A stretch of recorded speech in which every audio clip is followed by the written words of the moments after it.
So hey there everybody, welcome to the channel. As always, thanks for stopping by and hanging out for a few. My name is Rich Charpentier, I'm the channel host, and normally we're talking about aerial imaging, construction progression mapping, standard imaging, 360s, and other tech topics that catch our fancy. Overall on this channel, we like to talk about building your small drone business as well. And I wanted to talk to you today about the workhorse that I've had in my business for many years now, and that's the Mavic 2 Pro. I know the Mavic 2 Pros are no longer available, so here's one of my Mavic 2 Pros here. I know they're not available anymore, and I know that we have moved on, and DJI has come out with many other drones that meet a lot of different needs for users, and that's fantastic. I'm still sticking with my Mavic 2 Pros because they're doing everything that I need them to do. And I'm going to talk to you about some of the applications we've used them for. Now, before we do anything else, let me change the screen up here. And let's just double check. So now that we've swapped the screen around, we're sitting in an application called Kyno.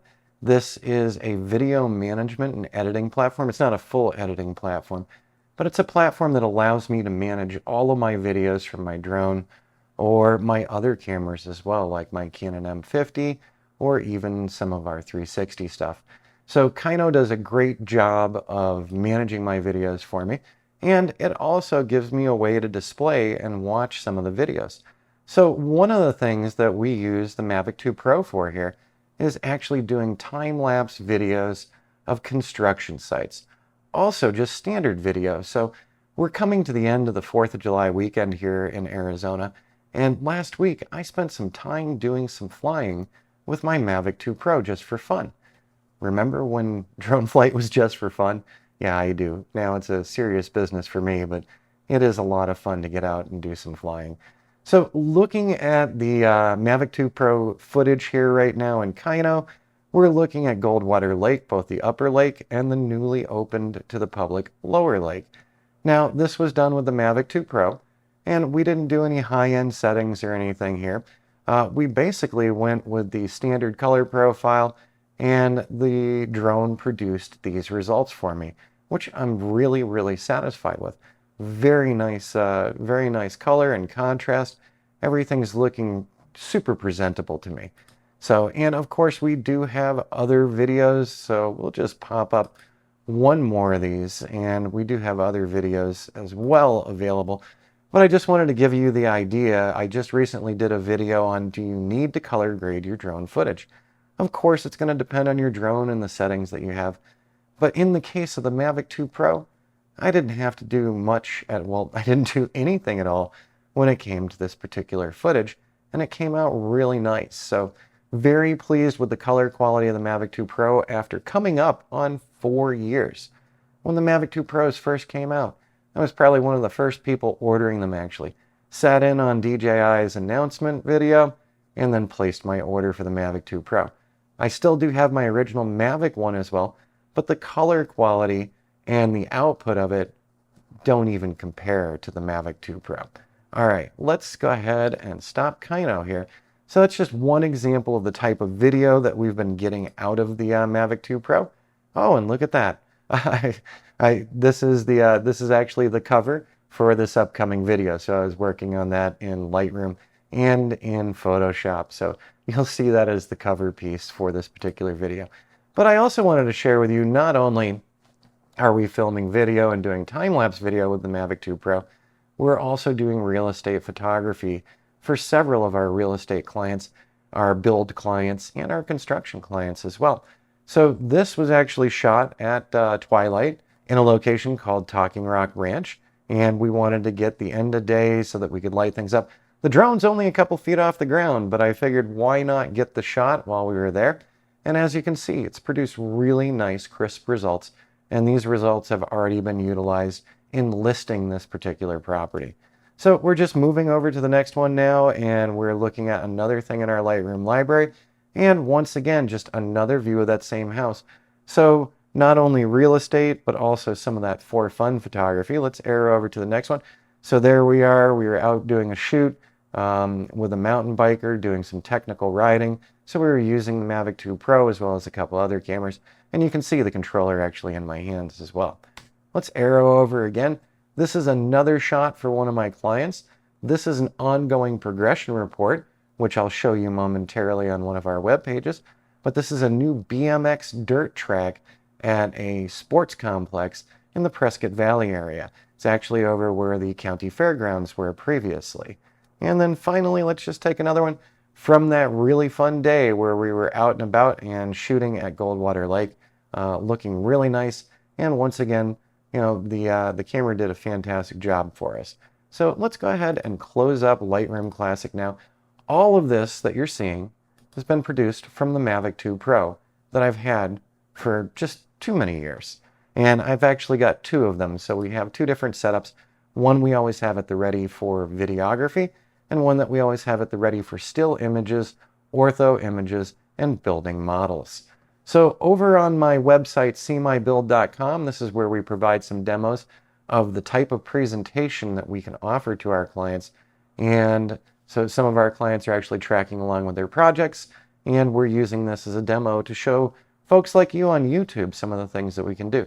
So this is from the Wheelhouse Sports Complex, and actually we have a video embedded in this.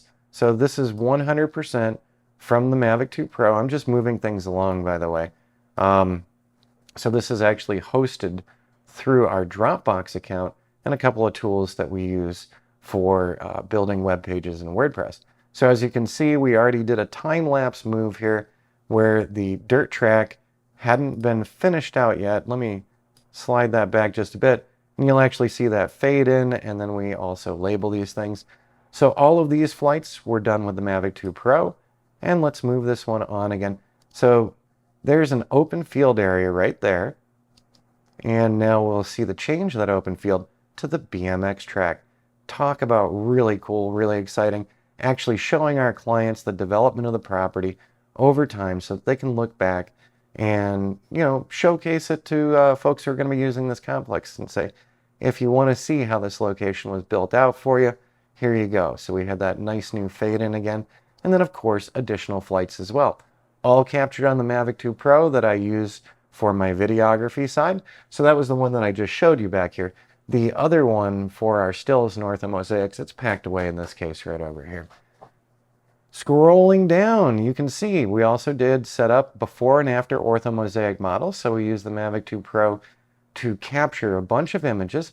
And it was being run by Map Pilot Pro for developing our 2D and 3D models. And on this before and after, we can see, so here's the latest update, and it was from June of 2022.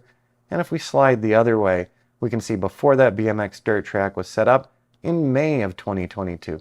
So the Mavic 2 Pro was our capture device, and it worked really well. Now I know some people will say the Mavic 2 Pros are not great for mapping and modeling, and there are some issues with the fact that they do not have a mechanical shutter. I understand that. But for a lot of our clients, they just wanted to see before and after progression of their construction sites. And the Mavic 2 Pro has fit into that niche very nicely. Now, if people were looking for us to do higher end work where they were taking measurements, doing fill piles and things like that, of course, we'd probably be looking at an alternate drone. We also had our still image gallery in here. And so once again, all of these shots and video were all produced with the Mavic 2 Pro. Let's go take a look. We do have other projects as well. So one of our recent ones, the North High Lonesome. So in addition to doing that type of commercial site, here we go.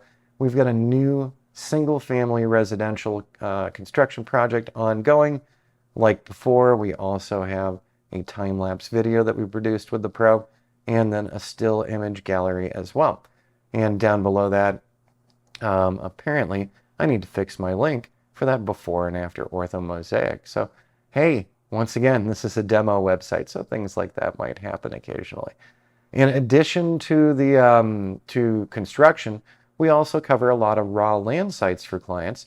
So I'm going to go over to our Wagoner property that we did just a month and a half ago. And you can see we also had a video presentation for these clients as well, showcasing all of the properties, because this was a 100-acre property in here. and they're going into 2 phases with 5 different lots. So flying the Mavic 2, we were utilizing Litchi to help with some of our flight paths and to, make sure that we were covering everything on the property. So let's go ahead and pause that right there. And once again, down below, we also do provide the still images. So in total, this little drone has been fantastic. So one of them is coming up on 4 years old. The other one is just, I purchased it right before the discontinuation of the Mavic 2 Pro. And like I said, for just about everything that we've been doing for our clients, that's the platform we've been using. We still have the original Mavic Pro. We're not really using that. I only use that for testing app updates and things, just because of the big difference in the camera quality between the 1 and the 2. Now, I know the 3's out there, and I've had a lot of people asking me about the Mavic Airs as well, and we're sticking with what we're using right now. One of the biggest reasons is because of the fact we use third-party applications for managing some of our drone flights. And some of the newer models, the software development kits, have not gotten out to those third parties yet. So if I were to purchase one of these newer drones today, I might not be able to fly it the way I need to fly it to do the type of work that I'm doing. So not discouraging anyone from any of the new drones. Of course, the SDKs will come along. But if you need to continue with your day-to-day operations, probably be wise to actually hang on to one of your older drones as the newer drones are introduced to the marketplace and the new applications are made available for them. Because I've seen wait times from 3 months, 5 months, and I still have people asking me now on my YouTube channel, hey Rich, the Air 2S, I want to use the smart controller with it, but I can't seem to find a third-party application vendor. I understand these problems do come up for folks. Hopefully over time, DJI will be able to streamline that process, both for their smart controllers and the standard controllers where we're using iOS and Android devices. In total, am I happy that I purchased a Mavic 2 Pro? Well, I own 2 of them, so that probably means that I'm fairly satisfied. The one problem that I've had with the Mavic 2 Pros in the past couple of years was a battery issue where we were getting several newer batteries that were swelling. When I say newer, I say just a little over 6 months old, and we weren't able to exchange those out with DJI. So we had to scrap a bunch of batteries and buy a new set of batteries. But the newest set of batteries we've had no problems with since that. And actually, if you go look back on this YouTube channel, you'll see the video I did about the fact that we were having issues with those batteries. Well, I hope this one was informative to y'all, and if you're a Mavic 2 Pro owner, I'd say hang on to it, even if you're looking to get some of those new drones, because maybe you've got a workflow process like me, and you've got a nice client base, and you don't want to have to put them on hold because you're waiting for a software update. So when you're looking at those new drones, be sure to check out all those third-party app sites that you're utilizing to make sure that they're going to support that new drone. If they're not going to support it, hang on to that Mavic 2 Pro until the new SDKs come out for the newest drones. Hope this one was fun, interesting, and informative, and we'll look forward to seeing you again really soon.